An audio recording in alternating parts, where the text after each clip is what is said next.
Olá, alunos! Vamos então hoje iniciar as nossas videoaulas utilizando aquele material disponibilizado para vocês pela SEDUC do projeto Aprendizagem Conectada.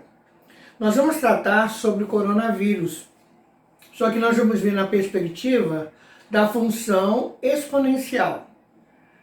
Lembra que a gente comentou que PA é uma sequência mais lenta, PG é um pouco mais rápida e exponencial é uma aceleração muito grande? Então, nós vamos ver então que os casos de coronavírus, eles alcançaram uma função exponencial.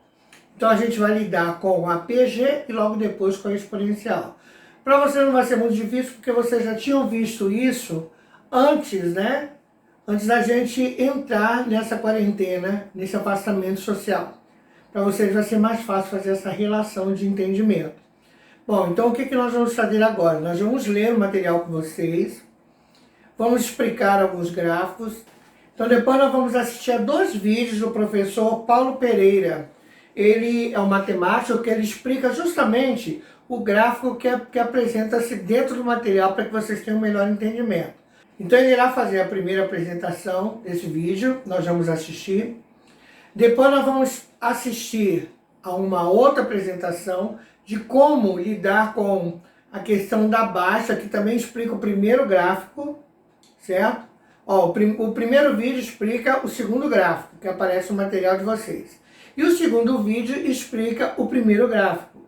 Então vocês vão entender como se deve fazer o controle da Covid-19, para a gente ter êxito, né? Para que não tenham tantas mortes como já aconteceram. Por último, então, nós vamos também mudar um pouquinho o foco do coronavírus e vamos discutir uma função exponencial. Nós escolhemos então uma questão do Enem, que caiu função exponencial. O foco não era coronavírus na época, mas que vocês entendam que esse conteúdo cai no Enem. E é um conteúdo que vocês deveriam ter visto no primeiro ano e agora vocês estão vendo no segundo ano. Tá certo então? Então, ó, vamos aproveitar tudinho, vamos estudar, levar a sério. Tá legal? Então vamos lá. Matemática 1. A matemática do coronavírus. O coronavírus que provoca a Covid-19 pode ser transmitido de uma pessoa para outra. A transmissão pode ocorrer através de gotículas de saliva ou muco expelidas pela boca ou narinas quando uma pessoa infectada tosse ou espirra. Essas gotículas pousam em objetos e superfícies ao redor da pessoa. Outras pessoas pegam a Covid-19 tocando nesses objetos ou superfícies e depois tocando nos olhos, nariz ou boca. A transmissão também pode ocorrer através de partículas virais transferidas ao apertar as mãos ou compartilhar um objeto, como, por exemplo, beber no mesmo copo que um portador do vírus tenha utilizado. De acordo com a Organização Mundial de Saúde, OMS, deve-se manter uma distância de pelo menos 1 metro da pessoa com sintomas evidentes. Algumas medidas, tais como as quarentenas e restrições de viagens, atualmente em vigor em muitos países, também se destinam a ajudar a quebrar a cadeia de transmissão. As autoridades de saúde pública estão recomendando outras abordagens para pessoas expostas ao vírus, incluindo isolamento em casa e monitoramento de sintomas por um período de tempo, geralmente 14 dias, dependendo do nível de risco de exposição. São diversos fatores diferenciais importantes de uma pandemia, como a que estamos atravessando.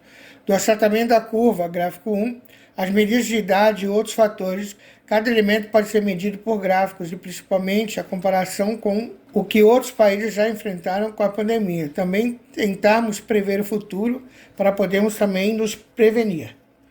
Então nós temos o gráfico que tem o título Como retardar o pico da epidemia.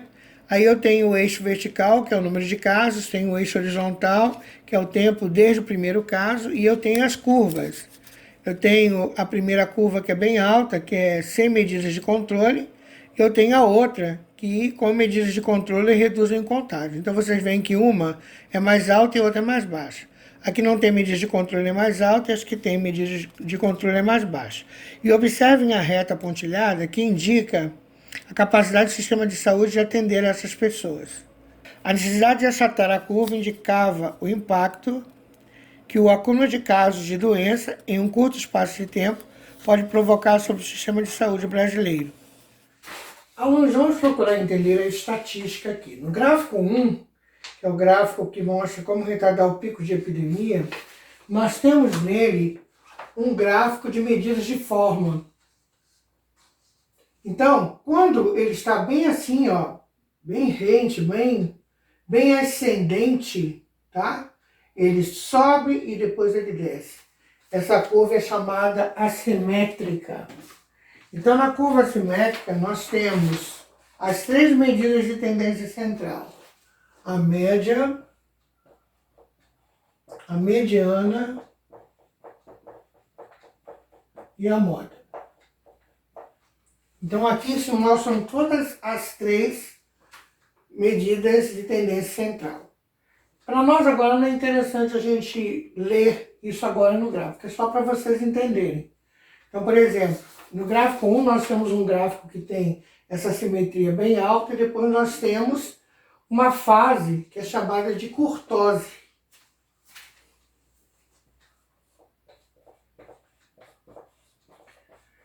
A fase mais alta é leptocúrtica, que significa o seguinte, é uma curva mais alta do que a normal. Apresenta o topo relativamente alto, significando que os valores se acham mais agrupados em torno da moda. Bom, o pico é a moda, é a frequência que mais se repete, certo? Depois nós temos a mesocústica, que é essa mediana aqui. É considerada uma curva padrão, porque ela não é tão alta e não tão baixa. Só que para nós aqui, na questão da Covid, quanto mais baixa, quanto mais ela chegar em praticúrtica, para nós é melhor. Então, nesse do gráfico 1, ele está mostrando uma curva leptocúrtica e depois uma curva praticúrtica. O que é praticúrtica? É uma curva mais baixa do que a normal. Apresenta o topo achatado, significando que várias classes apresentam frequências quase iguais. Então está quase tudo normal. A média, a moda e a mediana, que se apresentam nessa curva, elas estão quase com o mesmo índice. Por isso que se pretende, com o isolamento social, que nós consigamos fazer com que não morra tanta gente, certo? Vocês veem lá no gráfico 1 que eles colocam uma reta mostrando que a capacidade que os hospitais têm de fazer o tratamento das pessoas, né? A saúde pública ela não tem estrutura para poder atender a demanda de pessoas doentes. Então a capacidade do sistema de saúde entra em colapso, certo? Então é interessante você entender que isso tudo é matemática, é estatística, um ramo da matemática aplicada, que a gente estuda então para explicar esse fenômeno que está acontecendo da pandemia do coronavírus. Pessoal, então vejam bem. O gráfico, então, é um gráfico estatístico de médias de forma assimétrica e curtose. Ó, analisem aqui, bem aqui, ó, é o pico. Se não houvesse o afastamento social, tá? As pessoas ficarem em casa, a tendência seria essa, ó, aumentar, chegar no pico, aí morre um monte de gente até lá e começa então a decair, morrendo gente ainda, até ela estabilizar novamente. Então aí seria a assimetria, tá? Seria então, aqui eu tenho média, moda e mediana. A moda é o pico maior, onde acontece maior frequência, certo? A mediana e a média estão também nesse intervalo aqui, dessa curva.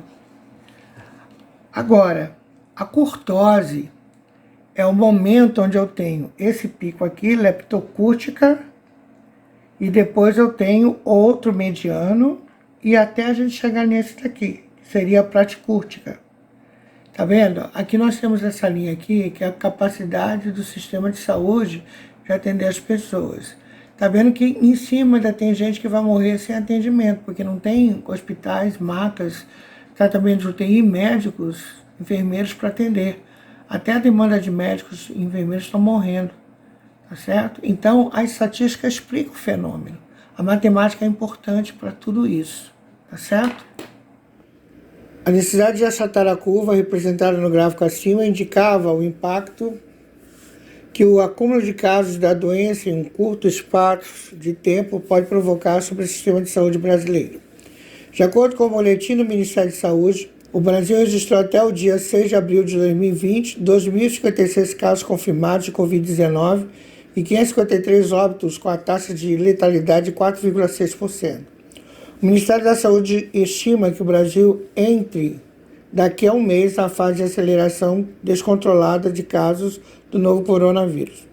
Segundo projeção representada no dia 8 de abril de 2020, o início dessa etapa está previsto para a 19ª semana do ano, ou seja, entre 4 e 10 de maio. A quantidade de casos da doença Covid-19 deve começar a desacelerar a partir de meados de junho. Veja o gráfico 2, a evolução do Covid-19 no Brasil. Então o gráfico tem o título, Casos oficiais de Covid-19 no Brasil. Nós temos então um gráfico de linha, que representa uma curva ascendente. É o início até ele chegar ao pico e depois ele cair novamente. Certo? Embaixo nós temos os dias e meses do ano, onde vão marcando, e na vertical nós temos os casos. 2.000, 4.000, tá vendo que vai subindo, né? O número de casos. Continuando a leitura. Porém, enquanto não são adotadas medidas preventivas, veja como se dá o crescimento dos casos de coronavírus no mundo. Para mais informações, acesse o blog https://blog.enem.com.br/aututor/Vinícius Santos/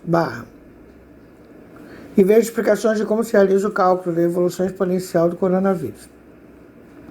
O Covid-19, sigla para coronavírus SARS 2019, é uma doença contagiosa que surgiu em meados de dezembro de 2019, com os primeiros casos na cidade de Wuhan, na China. Hoje o mundo passa por uma pandemia graças à progressão do contágio de doenças, que cada vez mais se mostra exponencial. Por que a taxa de contaminação do Covid-19 é considerada elevada? Cada pessoa infectada com o vírus contamina outras 3 pessoas. Muitas vezes a doença não apresenta sintomas, o que eleva a propagação. Então nós temos aí, um contamina 3 e cada um dos 3 contamina mais 3 e assim vai. Figura 2, sistemática de contaminação do coronavírus. Conforme foi ilustrado na figura 2, o grau de contágio do coronavírus é muito alto. Assim, podemos observar que o número de pessoas contaminadas é exponencial, ou seja, apresenta um padrão que segue uma sequência. O que é uma sequência? Cite exemplos de sequências, elas sempre são numéricas. Observando a sequência disponível na figura 2, podemos prever outras fases de contaminação de forma matemática? Se representarmos cada fase de contaminação por A, teremos a sequência A1, A2, A3, A4, sendo assim A1 é 1, A2 é 3, A3 é 9, A4 é 27. Analisado nessa sequência que foi apresentada a partir da figura 2, então, quantas pessoas seriam contaminadas na fase A5? Diante da análise que foi feita até o momento, foi possível visualizar que cada uma pessoa infectada contamina mais 3. Assim podemos determinar que ao multiplicar por 3 cada fase, podemos identificar o número de contaminados na fase seguinte. Logo, A5 é igual a 4 vezes 3. A5 é igual a 27 vezes 3, que é igual a 81. Dessa forma, podemos identificar muitas outras sequências. Os gráficos de contaminação do coronavírus, com o tempo, apontam que a doença cresce em uma progressão geométrica, ou seja, os casos se multiplicam uma razão e apresentam resultados cada vez maiores. De acordo com o site da OMS, no primeiro dia de março de 2020, existiam 89,5 mil casos, ou seja, 89.500 casos mundiais. No dia 22 de março, existiam 294 mil. Isso explica que o número de casos do coronavírus no mundo é crescente e é descrita por uma progressão geométrica. Uma progressão geométrica infinita, uma sequência A1, A2, AN-1, AN e vai para o infinito, onde cada termo a partir do segundo é o produto, ou seja, o resultado da multiplicação do termo anterior por uma constante Q, chamada razão de progressão. AN mais 1 é igual a N vezes Q. Lima, 2001, página 75. Se tomarmos A1 como 1º de março e A2 como 22 de março, teremos A1 é igual a 89,5 mil, ou seja, 89.500, casos. A2 é igual a 94,87 mil, ou seja, 94.870 casos, e A22 é igual a 294 mil casos. Basta descobrir a razão para multiplicar os termos e prever de forma aproximada quantos casos terão o A23, nesse caso, o dia 23 de março. Atividade 2. Experimente descobrir este número de casos para A23. Observe como a progressão geométrica é crescente. Seus termos tendem, como o próprio nome sugere, a crescer. No entanto, este é um exemplo em que não estamos considerando a curva, ou seja, a diminuição dos casos. Aplicando na fórmula da PG, teremos a razão sendo aproximadamente 1,06. E dessa forma, para saber quantos casos terão no dia seguinte, basta multiplicar o dia anterior pela razão. Importante ressaltar que o gráfico dessa PG será igual ao de uma função exponencial. Por fim, é extremamente importante ressaltar que durante o período de quarentena, as pessoas devem se manter em suas casas para evitar o contágio e, consequentemente, o aumento dos casos. A quarentena é necessária para que evitemos o pior dos casos, em que, com milhões de infectados no Brasil. Portanto, lave bem as mãos e evite sair nas ruas. Faça a sua parte nessa luta contra o coronavírus. Você teve alguma dificuldade para calcular o A23, que é uma expressão matemática? Podemos utilizar a progressão geométrica como a expressão que pode nos ajudar nesse cálculo e definimos a progressão geométrica, ou simplesmente PG, como uma sucessão de números reais obtida, com exceção do primeiro, multiplicando o número anterior por uma quantidade fixa Q, chamada razão. Podemos calcular a razão da progressão, caso ela não esteja suficientemente evidente, dividindo entre si dois termos consecutivos. Por exemplo, na sucessão 1, 2, 4, 8, temos Q igual a 2, porque 8 dividido por 4 é 2, 4 dividido por 2 é 2 e 2 dividido por 1 é 2. Numa progressão geométrica de razão Q, os termos são obtidos por definição, a partir do primeiro da seguinte maneira. A1 é igual a 1, é igual a 1 vezes Q. A3 é igual a 1 vezes Q ao quadrado. E assim por diante. A20 é igual a 1 vezes Q elevado a 19. E assim por diante. A N é igual a 1 vezes Q elevado a N menos 1. Essa é a fórmula, então, da PG. Assim podemos deduzir a seguinte expressão do termo geral da PG, também chamado enésimo termo para qualquer progressão geométrica.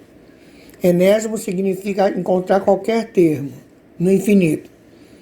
Então, a N é igual a 1 vezes Q elevado a menos 1. Portanto, se, por exemplo, a 1 é igual a 2 e Q é igual a meio, então a N é igual a 2 vezes meio elevado a N menos 1.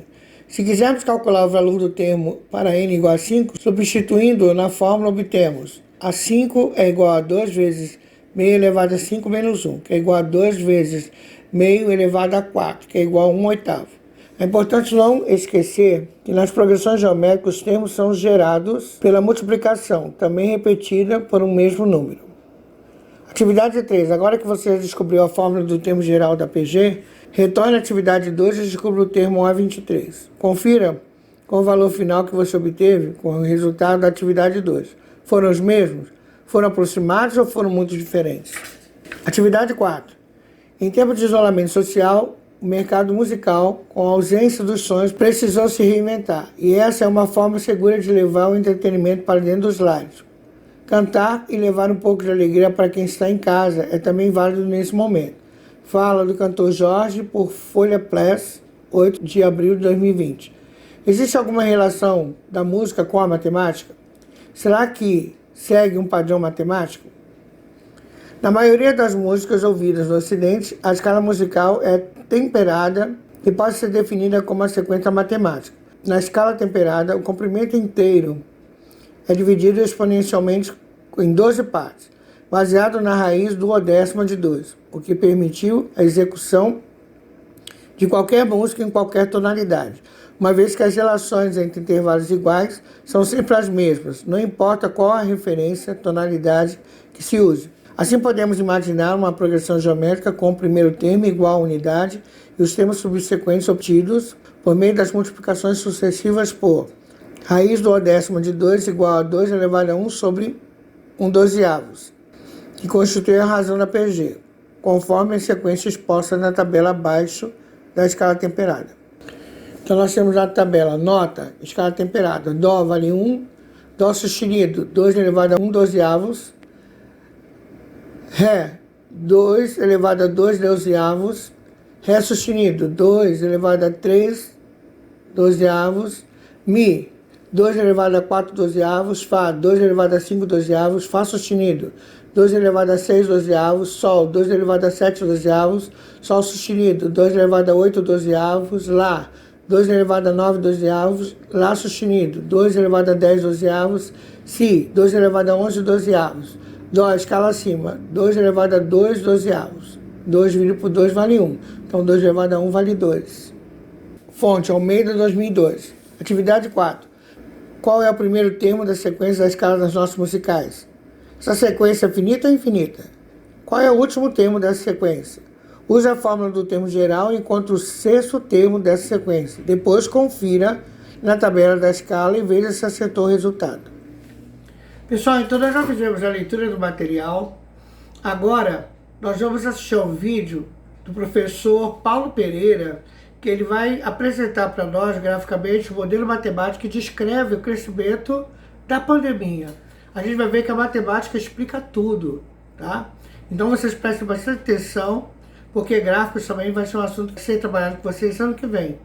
Mas esse ano agora, nesse momento, o que vocês têm que perceber é o crescimento exponencial, que parte a partir de um crescimento geométrico. Então a gente terminou lá o finalzinho, né, do primeiro bimestre, antes da gente entrar nessa quarentena ferrenha, a gente estava estudando PA, PG. Não chegamos a ver exponencial. Então agora a gente já está lhe dando uma sequência, tá bom? Vamos assistir então a esse primeiro vídeo. O modelo matemático que descreve a propagação de um vírus, tal como o coronavírus, Covid-19, é o modelo de crescimento exponencial. Basicamente significa que a cada dia você vai ter uma quantidade de infectados que é igual ao dia anterior, multiplicado sempre por um mesmo número. Esse número precisa ser maior que 1 para que você tenha um crescimento de fato. Nesse vídeo eu vou te mostrar esse modelo em detalhes, de uma maneira didática, que você consiga entender com toda certeza. E vou mostrar também como medidas simples são muito importantes. Vou mostrar isso matematicamente, por A mais B. Você vai ver ali através da fórmula. A primeira coisa interessante a falar de um modelo de crescimento exponencial é o quão surpreendente ele pode ser. Imagina esse caso que é muito simples, talvez o caso mais básico que exista. Num primeiro dia você tem um contágio de 2 pessoas, e aí você vai sempre multiplicando isso por 2, tá bom? Então no segundo dia você tem 4 pessoas, no terceiro dia você tem 8, no quarto dia 16 e no quinto dia, 16 vezes 2, 32 casos. E aí você pode pensar, não está tão mal assim, os números são pequenos, né? Só que aí olha o que acontece. No 10º dia, você já vai ter 1.024 casos. Ao final do mês, no 30º dia, você vai ter mais de 1 bilhão de casos. É impressionante, é surpreendente, como eu tinha te falado, né? Bom, se você já passou pela primeira série do ensino médio, você já ouviu falar de função exponencial. E eu vou te mostrar agora na prática que, pelo menos do início do paciente 1 até um dado momento, de fato, o crescimento dos contaminados, dos infectados, é dado por esse modelo. Então vem aqui comigo. Bom, pessoal, apenas para dar um rápido embasamento, vamos lembrar aqui o que é uma função exponencial. Uma função exponencial ela tem esse formato padrão, que é f de x igual a k vezes a elevado a x.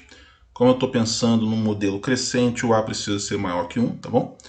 E o seu gráfico tem esse formato padrão aqui que está em rosa, tá vendo? Então esse aqui é o jeitão que a função exponencial tem. A ideia, como eu havia lhe falado, é que num primeiro momento, digamos num primeiro dia, você tem ali, deixa eu só mudar a cor rapidinho, no primeiro momento você tem ali um valor inicial, digamos k, e aí no segundo dia, esse valor fica multiplicado por um número, digamos k vezes a. E aí no terceiro dia você vai multiplicar esse valor aqui vezes esse mesmo número. Repara que k vezes a, se você multiplica por a novamente, isso fica k vezes o a ao quadrado. Então, k vezes o a ao quadrado. E aí você sempre vai obtendo, então, lá no, digamos, dia de posição n, alguma coisa do tipo k vezes a elevado a um determinado expoente, que nesse modelo aqui, nesse exemplo que eu dei, ficaria n-1. Inclusive, isso aqui parece muito com a progressão geométrica, e de fato é, quando a gente pensa num domínio discreto, né? De dia em dia, então o crescimento exponencial, a função exponencial, ela de fato é uma progressão geométrica. Tudo bem? Então você tem que entender que o modelo exponencial, ele é isso, você está sempre multiplicando por o mesmo número. O crescimento de casos, ele atende, pelo menos em termos de aproximação, ao modelo exponencial que eu vou te mostrar agora. Vem comigo. Bom, pessoal, esse gráfico aqui, eu vou passar até o link desse site. Esse site é bacana pra caramba, te dá diversas informações a respeito do coronavírus. Esse gráfico aqui é dos casos totais fora da China, tá bom? Total case outside of China, né? Então, olha, é bacana pra caramba, você pode interagir aqui, ele vai te mostrando, tá vendo? Então, em 22 de janeiro você tinha 9 casos, em 23 de janeiro você tinha 15 e por aí vai. O começo, ele é meio desordenado, mas logo você observa que, olha aqui, ó, olha o gráfico, gente, modelo exponencial, muito similar ao desenho que eu acabei de mostrar para vocês, né? Isso é bacana pra caramba, tá? Então, como te falei, para que ele seja, não exatamente, né, pessoal, mas para que ele seja aproximado para um modelo exponencial, a ideia é que ele tem que sempre estar sendo multiplicado por um mesmo número. Então, por exemplo, o 2055, que é em 23 de fevereiro. Eu pude observar que esse número que está sendo multiplicado, claro que varia um pouco, porque o modelo vai ser sempre uma aproximação e não exatamente igual, né?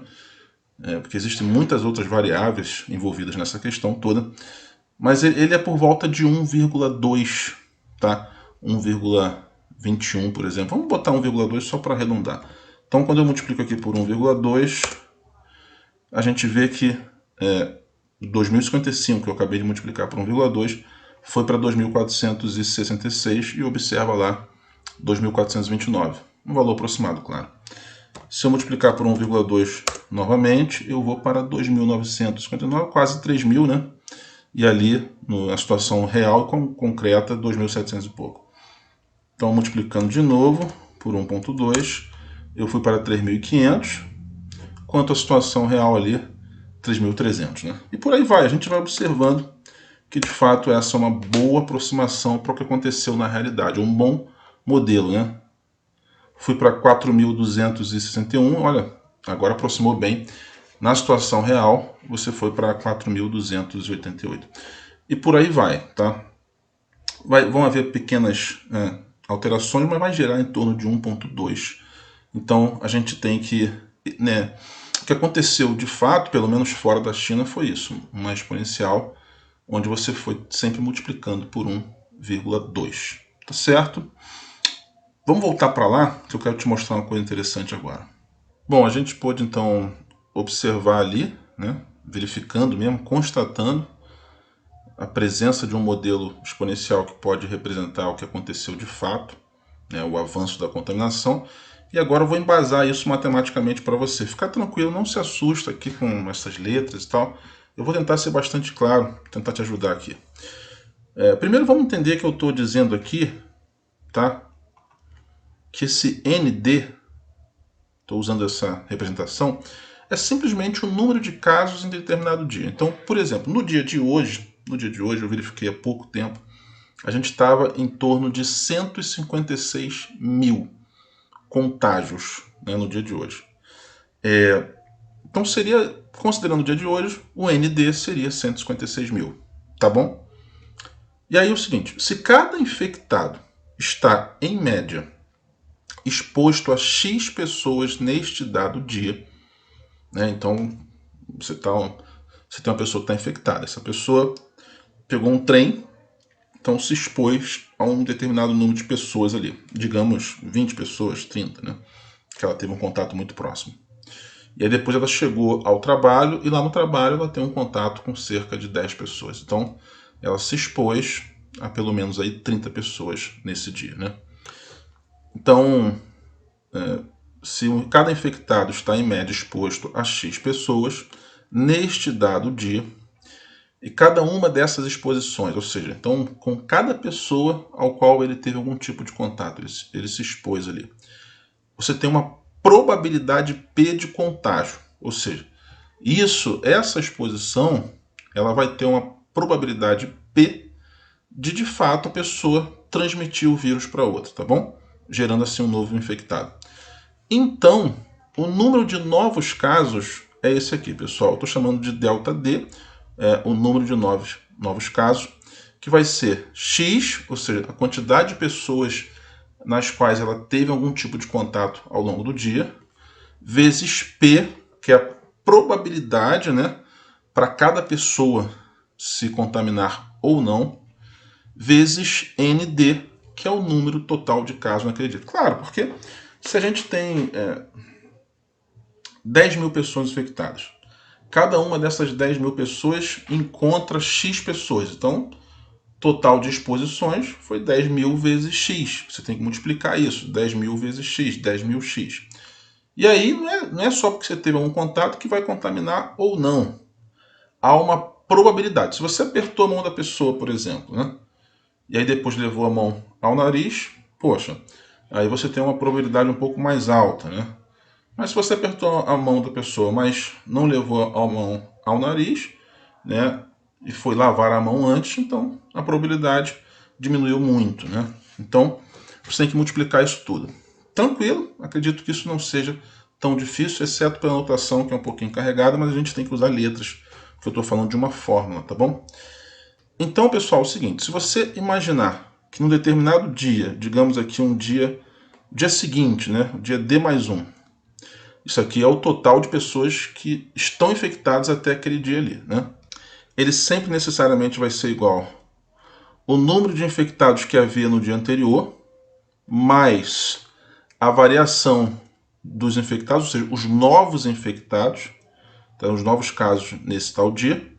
A gente observa que o número de infectados ao todo, né, total, nesse determinado dia D mais 1, ele vai ser, então, número de infectados no dia anterior, mas, bom, esse delta D é dado por essa formulazinha aqui. Então, X vezes P vezes ND, onde a gente pode botar o ND em evidência, né? Então, número de infectados no dia D mais 1 é igual ao número de infectados no dia anterior, que multiplica, como eu coloquei isso aqui em evidência, e não está sobrando nada aqui, eu devo colocar o 1, tá? E aqui mudou, colocando o ND em evidência, sobra o X vezes P. E aí você observa que, de fato, o modelo aqui é exponencial, porque o dia seguinte vai ter uma quantidade de infectados que é igual ao dia anterior, multiplicado por um número. Olha aqui, um determinado número que eu vou chamar de A. E esse número, como eu te falei, é maior que 1. Por que eu sei que é maior que 1? Porque ele é 1 somado com algum outro valor. Tá vendo isso, pessoal? Então, de fato, o modelo matemático existente é o exponencial. Pelo menos até um dado momento. Por quê? É claro que isso não pode acontecer de maneira indefinida, né? Até mesmo porque você tem um número finito de pessoas. Então, na pior das hipóteses, todas elas vão estar infectadas. E aí isso vai ter que decair. Isso vai ter que parar de crescer, né? Você vai chegar, você está infectado. Você chega num trem e quase todo mundo lá está infectado já. Então você não vai passar para mais ninguém. Tá certo? O que acontece então é que a exponencial sempre vai estar representando, tá, qualquer propagação de vírus até um dado momento. Graças a Deus, inclusive, né? Que bom. Então, o que vai acontecer é o seguinte. Em dado momento, você vai ter o que a gente chama de ponto de inflexão. Ele vem obedecendo essa curva exponencial, mas em dado momento, você gera aqui um ponto de inflexão. O ponto de inflexão é o ponto onde até então você estava crescendo, mas agora você passa a não crescer tanto, né, vamos dizer assim. Em algum momento você estabiliza. E aí você estabiliza, chega no pico, que é o ponto máximo, e depois disso você começa a decair. Tá certo? Então essa curva aqui em verde, tá vendo? Essa curva em verde já é agora o que a gente chama de curva logística, que é o que de fato vai estar representando qualquer tipo de contaminação, de propagação de contaminação. Tá bom, gente? Como eu te falei, esse é o ponto de inflexão, é onde você muda a curvatura aqui. Ela tem uma curvatura positiva e passa a ter uma curvatura negativa. Tá bom?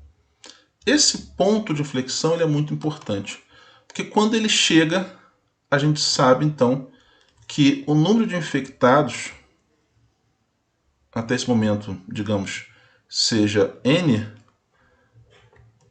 o número de infectados vai ser no máximo 2N. Né? Isso assim, o número máximo de infectados num dado momento. Né? Vai ser o nosso pico. E a partir dali a coisa começa a decair. Tá? Esse ponto de inflexão é aquele ponto onde a variação de um determinado dia fica igual à variação do dia anterior.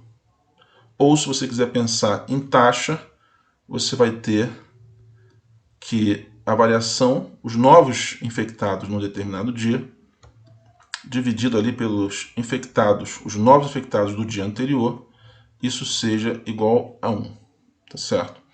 Quando a gente chega nesse ponto, então de fato, a gente tem o nosso ponto de inflexão, isso transmite uma certa calma, porque a gente já vê que está mais ou menos encaminhando para começar um certo decrescimento. Claro que pode apresentar isso no determinado dia, depois voltar a crescer, depois diminui, né? Enfim. Mas a ideia é que quando chegar um momento desse, é que você vai estar começando a entrar na curva logística, tudo bem? Conforme eu falei para vocês lá em cima, a gente não segue esse modelo exponencial a vida toda. Ele funciona só do início até um dado momento. Dado momento a gente vai entrar nessa curva logística. Bom, por que a gente vai entrar nessa curva logística? Eu dei a explicação que, bom, claro que na pior das hipóteses, todo mundo fica contaminado, tá? Mas não é necessário chegar a esse ponto. A gente consegue entrar nessa curva logística bem antes de ter todo mundo contaminado, né? E eu vou te mostrar aqui agora, trabalhando no gráfico da contaminação fora, né, nos casos fora da China, numa escala logarítmica. Bom, numa escala logarítmica, a única diferença para a escala normal é que se você observar, a gente tem aqui o espaçamento no eixo Y, sempre em vez de ir somando, que é a escala linear, você sempre multiplica por 10. Né? Então, você começou com 1 e vai para 10. E aí, no mesmo tamanho aqui, de 10, você vai para 100. Beleza? Deixa eu só apagar isso aqui. Ou seja, você multiplicou por 10 também. Né? 10 vezes 10 é 100. Então, nesse mesmo espaço aqui de 100, você vai para 1000, que você multiplicou por 10. Né? 10 vezes aqui. Beleza?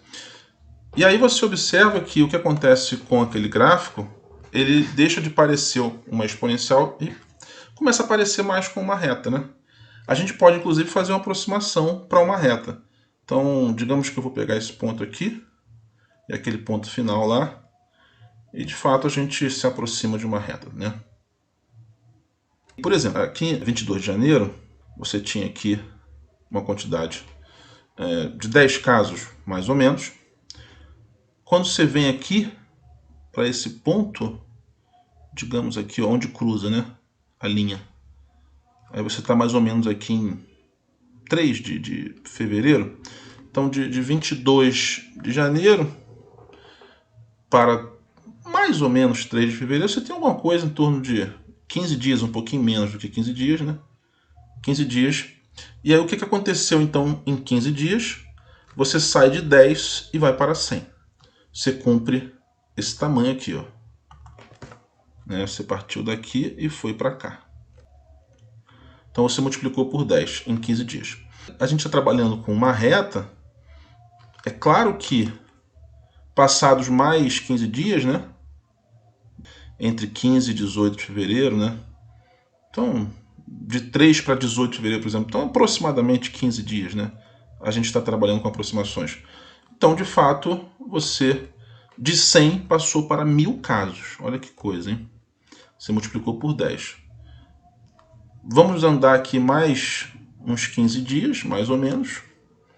E você, né, mais ou menos aqui, e você mais uma vez vai ter multiplicado, saindo então de 1.000 para 10.000 casos. Então, isso está nos dizendo que a gente faz, observando essa escala logarítmica, a cada 15 dias você multiplica o negócio por 10. Então, olha só o que acontece. Hoje é dia 14 de março, eu estou gravando esse vídeo em 14 de março. Tá? Como eu te falei, eu verifiquei há pouco, o total de casos estava em torno de 156 mil. Então a gente estava em 156 mil infectados. Se esse modelo permanecer, então daqui a 15 dias, tu multiplica isso por 10.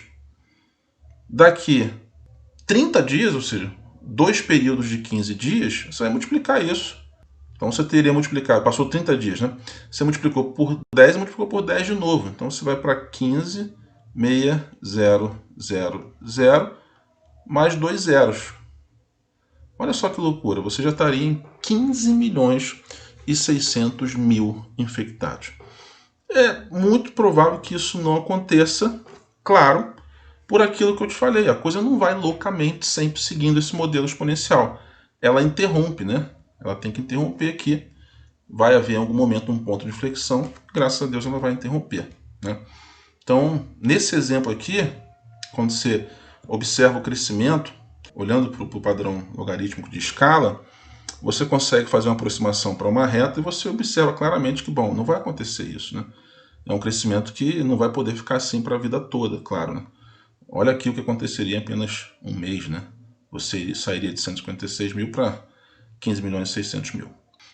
Bom, voltando para cá, a gente tem que se preocupar então com o seguinte: se os novos casos sempre vão depender dos casos totais já existentes, isso aqui não tem muito o que a gente fazer, né?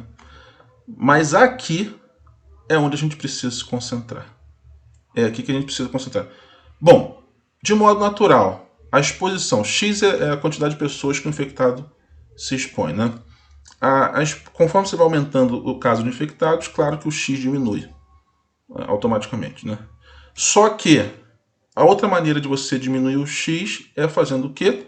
Evitando as aglomerações. Então, por isso é tão importante, né, evitar as aglomerações. Porque aí você diminui muito esse número que entra na multiplicação, que entra na fórmula. Então, quando você cancela as aulas, quando você suspende shows, eventos, quando as pessoas procuram nesse período ficar mais em casa, automaticamente isso melhora muito, gente. Porque você diretamente vai estar multiplicando um número muito menor. Então a quantidade de novos infectados, que é esse delta D aqui, em determinado dia, passa a ser muito menor, tá certo? E a outra coisa que cada pessoa vai poder fazer, digamos assim, fazer a sua parte, que é muito importante, é que você diminua a probabilidade de contágio. Como é que você diminui isso? Cara, hoje eu fui dar um aulão. Tinha muita gente lá. Tirei fotos, abracei, apertei a mão de todo mundo. Evitei levar a mão ao nariz. Evitei coçar os olhos. Sempre que eu podia, eu ia até a secretaria do curso, passava um álcool em gel nas mãos. Então, com certeza, se tinha alguém infectado ali, por exemplo, eu diminuía a probabilidade do contágio. Ou seja, uma medida simples, mas que entra nessa fórmula, entra um valor menor aqui e pronto, automaticamente você vai impactar a uma situação menor. Então a gente precisa estar atento para isso, né? No vídeo anterior eu falei uma coisa que é muito importante. A gente tem que diminuir a quantidade de contágio, ou pelo menos espaçar bem, para que a gente não sufoque o sistema de saúde, porque o perigo mora justamente aí. Beleza, gente? Eu queria falar mais alguma coisa com vocês para encerrar o vídeo. Imagina que você tenha 10.000 pessoas infectadas em dado momento. E aí, você não toma nenhum tipo de medida para diminuir o contágio, e aí o contágio passa a ser, num cenário, 15% maior em relação ao dia anterior. Então, a gente calcula, por exemplo, no período de um mês. Então, você tem 10.000 vezes um aumento de 15% é multiplicar por 1,15, tá, pessoal? Como eu estou trabalhando com um mês, então 1,15 elevado a 30 dias. Isso aqui, pessoal, acabei de fazer na calculadora, vai dar aproximadamente 662.117 casos.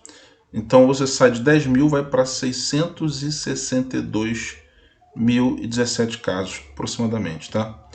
E aí, se você faz um trabalho, né, de medidas para você tentar evitar as aglomerações, aquelas coisas, a higiene e tal, e consegue, por exemplo, reduzir o aumento dos novos infectados para 5%, você diminuiu só 10%, tá vendo?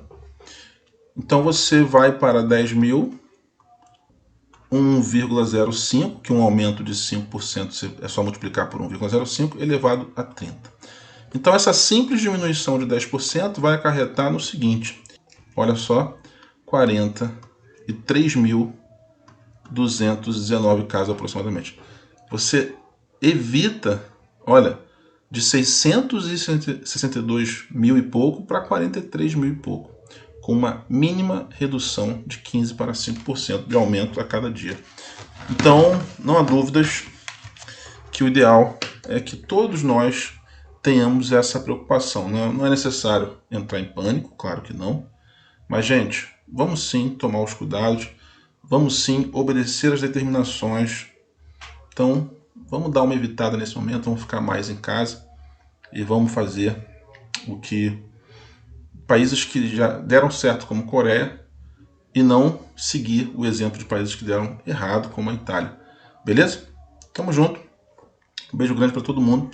Esse vídeo foi inspirado no canal Tree Blue One Brow. Eu vou deixar o link desse vídeo na descrição, tá bom? Se você quiser assistir lá. Tá em inglês, mas tá bacana pra caramba, tá muito bem explicado. Eu tentei trazer um pouco dessa ideia aqui pro português. Um abraço, fique com Deus, tamo junto. Então, pessoal, nós assistimos ao primeiro vídeo do professor Paulo Pereira, agora nós vamos assistir ao segundo vídeo. Lá ele vai fazer uma análise sóbria e analítica com um olhar matemático sobre as formas com que nós temos para impedir o crescimento da pandemia. Agora ele vai falar sobre o primeiro gráfico que está naquele material que a Seduc disponibilizou. Vamos lá então, prestem bastante atenção como que a matemática explica tudo. Esse vídeo não pretende levantar nenhum tipo de polêmica acerca do coronavírus, mas sim realizar uma análise sóbria, analítica, matemática daquilo que pode ser feito para que o Brasil possa passar por essa crise da melhor maneira possível. Então, fica comigo até o final, que eu vou te mostrar um modelo matemático bem interessante que pode e precisa ser utilizado para que a gente faça um controle adequado dessa pandemia. Antes de eu apresentar o gráfico para vocês, eu queria te ilustrar uma coisa bem importante, que é um conceito básico de estatística, que acarreta um erro muito comum, tá certo? Imagina que você vai a uma cidade pequena do interior e lá você recebe a informação que 50% dos dentistas daquela cidade apresentam algum tipo de problema na questão higiênica dos materiais, da esterilização, e com isso seus pacientes acabam tendo algum tipo de infecção. Você vai imaginar, meu Deus, metade dos dentistas trabalham de forma errada, eu nunca vou a um dentista daquela cidade. O que acontece aqui? Você olhou simplesmente para a porcentagem. Você olhou para a porcentagem, 50%, nossa, é muito, e você fez uma inferência, você criou um juízo de valor e acabou concluindo uma determinada coisa. Agora vamos olhar para o cenário real, para o cenário contextualizado. Imagina que naquela cidade tenham somente 2 dentistas, lembra? Uma cidade pequena do interior. E aí um dentista acabou fazendo isso, né? Uma má esterilização, e acabou ali gerando algum tipo de infecção no seu paciente. Aí você observa que o que aconteceu de fato foi que um profissional trabalhou de forma errada. Então a gente não precisa condenar o outro dentista, né? Então veja bem, é um exemplo ilustrativo, claro, mas quando você olha para 50% de uma coisa, você olha só para a porcentagem, não é o ideal você fazer nenhum tipo de inferência. É importante que você veja o cenário como um todo para que você possa tomar a sua decisão, tá certo? Então não é tão grave assim que um profissional, uma única pessoa tenha cometido um erro. É o caso aqui do exemplo. Isso acontece quando a gente olha para a taxa de mortalidade do coronavírus. É um erro grave você chegar aí. Poxa, é um erro grave, porém comum. A taxa de mortalidade, o percentual de mortes causada pelo coronavírus é muito pequeno, então está tranquilo. A gente pensa isso, né, no primeiro momento. Mas repara, a gente está olhando só para o percentual. É importante pensar globalmente, é importante contextualizar. Então, o problema não é a taxa de mortalidade realmente ser baixa. Aliás, ser baixa é ótimo. As crianças de 0 a 10 anos têm taxa de mortalidade zero, maravilhoso. Eu, por exemplo, tenho 2 filhos e fico feliz com essa notícia. Mas eu não posso olhar só para isso, eu tenho que entender o cenário que está por trás disso. O grande problema aqui é o modelo matemático de propagação, que se for muito rápido, que se muitas pessoas se infectarem rapidamente, o que vai acontecer? Você vai gerar um colapso no sistema de saúde. O nosso sistema de saúde não vai conseguir atender essas pessoas. E ainda que 80% das pessoas infectadas elas tenham um resfriadinho leve e pequeno, mas você não vai ter insumos médicos, você não vai ter máscara, você não vai ter álcool em gel, você não vai ter leito. Entende isso? Então, o problema é a propagação, é a velocidade do contágio. Isso acaba sendo um problema muito maior do que a taxa de mortalidade em si. Eu vou explicar isso melhor no gráfico e a gente fala um pouquinho mais sobre isso, tá bom? Vou fazer o gráfico para você aqui no quadro. Esse aqui é um gráfico bastante simples, tá? A gente tem um plano cartesiano, aquilo que você aprendeu na escola, né? O eixo X e o eixo Y. Temos aqui 2 comportamentos gráficos, que é esse em vermelho e esse aqui em azul. Temos também essa reta paralela ao eixo X, que está em laranja, já eu falo dela, tá bom? Não importa tanto quantas pessoas vão ser infectadas. Quando a gente olha para os modelos matemáticos das gripes anteriores, H1N1, gripe do frango e algumas outras, a gente sabe que esse modelo ele é bastante agressivo, que muitas pessoas vão ser infectadas, e o coronavírus tem um adendo aí bastante significativo, que a propagação dele é muito mais fácil e muito mais rápida. Então, a expectativa matemática é que sim, muitas pessoas sejam infectadas com esse vírus, tá bom, gente? Desculpa ter que falar isso, mas é o que a matemática da coisa toda nos diz.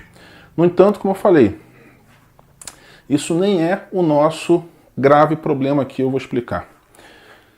Nesse cenário aqui de vermelho, tá? Bom, aqui para cima a gente tem a quantidade de infectados, tá certo?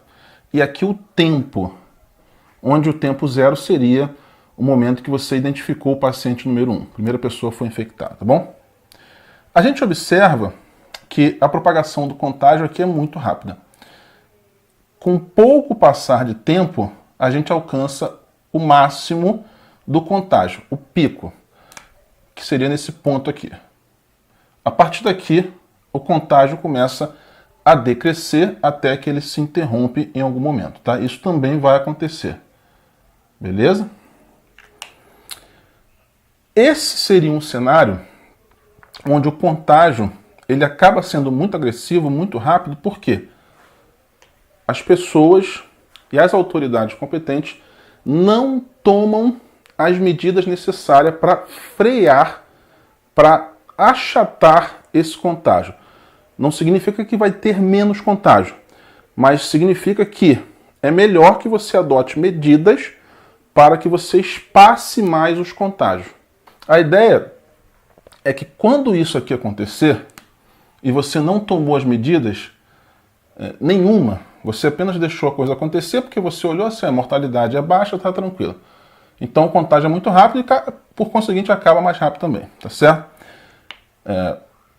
E aí, outro cenário agora, o cenário em azul. Você observa que o contágio está acontecendo muito mais lentamente. Ele não vai muito lá para cima, mas ele acaba, olha, levando mais tempo, tá certo? Então você tem um retardo do pico, que seria aqui, o ponto de maior em número de infectados. A partir daqui ele vai descendo. Essa é a distribuição normal de qualquer tipo de contágio de doenças, tá bom? E aí ele vai encerrar muito mais lá para trás também. É como se essa região aqui tivesse a mesma área dessa região, é como se o número de infectados fosse o mesmo, pode ser o mesmo nos mesmos modelos. Mas por que que esse modelo em azul, que é o modelo onde você adota as medidas, que medidas são essas, Paulo? Por exemplo, você suspende. Aqui você vai suspende aulas, você cancela shows, você cancela eventos, você evita aglomerações. Então, se tem um festival, vamos cancelar esse festival temporariamente, tá? As pessoas de modo geral, elas adotam as medidas necessárias que são recomendadas, que é lavar a mão o máximo de tempo possível, evite cumprimentar as pessoas o tempo todo, abraçar, beijar, né? É por um período curto de tempo isso. Então aqui você adotou todas as medidas, não só as pessoas têm grande responsabilidade com isso, evitar sair, aglomerações, esse tipo de coisa, mas as autoridades também, né? Suspender as aulas por um determinado período de tempo, cancelar show, cancelar eventos, cancelar aglomerações. Com isso, não quer dizer que você talvez tenha menos infectados, mas o principal, você vai espaçar esse processo de contágio. E por que que isso faz diferença e por que que isso é importante? Aqui, essa linha em laranja, tá? Deixa eu só pegar a canetinha laranja para ficar didático para você. Bom, aqui é quando você adota as medidas, aqui é quando você não adota medidas, tá? Não adota medidas. O que que vai acontecer, pessoal? Essa linha em laranja é simplesmente a capacidade de atendimento.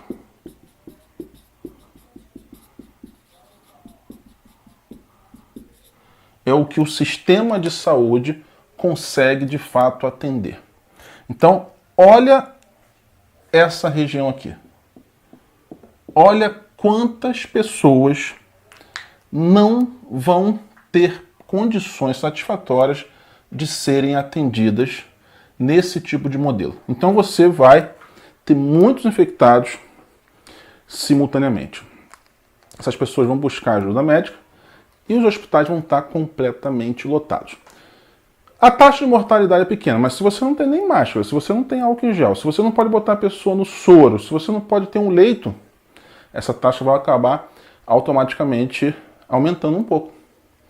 E o mais grave, não esqueça que você não tem só essa doença. Tem um cara que vai sofrer um acidente, vai chegar no hospital, o hospital está lotado. Tem a pessoa que está fazendo um tratamento de câncer, vai chegar no hospital e o hospital está super lotado. Então, aí você gera um grande problema. Ficou claro, pessoal? Ficou claro isso? Quando você adota essas medidas importantes que precisam vir das autoridades, né, não só das pessoas, você consegue espaçar um pouco mais o contágio e acaba tendo talvez a mesma quantidade de infectados, sim, mas num passar mais longo do tempo, entende? Então, você consegue minimizar essa questão. Olha, né, a região que representa a quantidade de pessoas nesse intervalo de tempo que vai acabar não conseguindo atendimento, tá certo? Então você não vai lotar tanto os hospitais, você não vai gerar um colapso no sistema de saúde quando você adota esse tipo de medida. Então, pessoal, a matemática ela não mente, tá certo? Eu não falei dos modelos de propagação, isso é uma coisa bastante complexa. Esse vai ser muito baseado no que já foi, com algum tipo de ênfase pela questão do contágio ser mais fácil e mais rápido no coronavírus. Mas esse é um modelo muito interessante que a gente consegue fazer isso, que a gente precisa fazer isso enquanto sociedade, né? Então, o que eu deixo aqui nesse vídeo vamos fazer as coisas que são necessárias fazer para que a gente consiga não necessariamente diminuir o número de infectados, mas sim a gente consiga evitar que esse número fique muito grande rapidamente num curto intervalo de tempo. Então a gente precisa achatar o contágio, a gente precisa espaçar um pouco mais ao longo do tempo. Então, o que é necessário é você trabalhar para evitar o colapso no sistema de saúde. Compreende isso? Isso que é importante que as autoridades venham fazer. Tentar controlar a epidemia, o contágio, é muito delicado, é muito difícil. Como eu falei, o modelo matemático existente de situações semelhantes sugere que a gente vai ter uma propagação grande, mas nisso aqui a gente consegue trabalhar. Então o foco tem que estar aqui. Duas coisas, pessoal. Teste e isolamento. As pessoas precisam fazer o teste, as autoridades precisam estar fazendo esse teste. Sobretudo em escolas, sobretudo nos próprios hospitais, claro. E isolamento. Então você recebeu a informação, você está infectado, você precisa ficar em isolamento, na sua própria casa que seja, tá certo? Evitando contato com outras pessoas. Então são coisas simples que você precisa fazer e, sobretudo, que o governo também precisa fazer. Há muitos casos onde isso tem sido bem empregado, como, por exemplo, um exemplo excelente é a Coreia e um exemplo péssimo é na Itália, que passaram a fazer isso muito tardiamente, justamente por não darem tanta atenção e olharem só para o percentual. Mortalidade pequena, tranquilo, mas o contágio foi altíssimo. Você teve o problema do colapso no sistema de saúde que passou a não comportar tantas pessoas naquele curto espaço de tempo. Foi isso que aconteceu lá e precisa ser evitado aqui no Brasil. Um outro exemplo interessante foi os Estados Unidos, que acabou de proibir os voos vindo da Europa. Será que isso é de fato efetivo? É muito mais fácil você investir nos testes, investir na questão do isolamento, que vai ser muito mais eficaz do que isso. Uma outra coisa que o governo americano poderia fazer é recomendar fortemente o home office. Então, por exemplo, isso já acontece, é uma modalidade que acontece até aqui no Brasil, você trabalha pelo menos uma vez na semana de casa, então vamos aumentar isso. Vamos ficar aí uma semana inteira, 2 semanas inteiras, fazendo home office, né? Tá vendo? É o tipo de coisa que você precisa fazer para que você consiga achatar isso aqui. Gente, é uma medida que é simples, mas precisa ser observada com atenção. Tá certo? Espero que eu possa ter feito aqui a minha pequena contribuição para que a gente possa ter, então, a ideia de como dar a volta por cima nessa crise. Um forte abraço, tamo junto, fique com Deus. Bom, então assistimos aos 2 vídeos do professor Paulo Pereira. Eu espero que ambos os vídeos tenham sido enriquecedores para o entendimento da importância do olhar matemático sobre as situações. A matemática, como eu digo, ela está em tudo, não tem como você fugir da matemática. Ela pode ajudar a compreender os fenômenos que acontecem na natureza, como esse fenômeno biológico que está acontecendo, né? Pandêmico, né? Na verdade, que é muito triste, muito trágico. Agora, nós vamos fazer o seguinte, nós vamos apresentar um exercício que eu resolvi sobre exponencial. Vocês não vão ficar mais agora nessa questão do olhar sobre o coronavírus, mas a exponencial ela se apresenta no Enem em diferentes exercícios, e você então vai analisar um exemplo de um exercício que caiu no Enem anterior. Tá ok? Então, vamos lá então. Função exponencial caiu no Enem no ano de 2015. O acréscimo de tecnologias no sistema produtivo industrial tem por objetivo reduzir custos e aumentar a produtividade. No primeiro ano de funcionamento, uma indústria fabricou 8.000 unidades de um determinado produto. No ano seguinte, investiu em tecnologia, adquirindo novas máquinas e aumentou a produtividade em 50%. Estima-se que esse aumento percentual se repita nos próximos anos, garantindo um crescimento anual de 50%. Considere P a quantidade anual de produtos fabricados no ano T de funcionamento da indústria. Se a estimativa for alcançada, qual a expressão que determina o número de unidades produzidas P em função do tempo para tempo maior ou igual a 1? Vamos resolver então esse problema de função exponencial que também caiu no Enem?